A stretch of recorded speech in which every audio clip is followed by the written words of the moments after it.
जी इस वक्त हमारे साथ मौजूद हैं फाल्कन एसोसिएशन के चेयरमैन मियां मुमताज़ दानिश, और उनसे पूछते हैं कि ये जो कोरोना वायरस स्पेन में ये वबा फैली है उस पर उनकी क्या राय है। जी मियां साहब अस्सलाम वालेकुम। वालेकुम सलाम। मियां साहब इस पर आपकी क्या राय है जो ये कोरोना वायरस की वबा है। ਲੱਖ ਪਰਦੇਸੀ ਹੋਈਏ ਆਪਣਾ ਦੇਸ਼ ਨਹੀਂ ਭੰਡੀ ਦਾ। ਲੱਖ ਪਰਦੇਸੀ ਹੋਈਏ ਆਪਣਾ ਦੇਸ਼ ਨਹੀਂ ਭੰਡੀ ਦਾ। जिस मुल्क का खाइए ਉਹਦਾ बुरा नहीं मंगी दा। सोहतरा साहब, ये जो पूरी दुनिया में इस टाइम वबा फैली है कोरोना वायरस, हम सब के लिए दुआ गो है।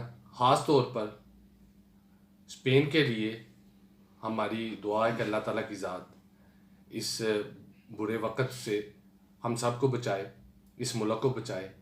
और मेरी पाकिस्तानी सारी कम्युनिटी से दरख्वास्त है कि गवर्नमेंट ऑफ स्पेन ने जो इसके एहतियाती तदाबीर बताई हैं उन पर अमल करें।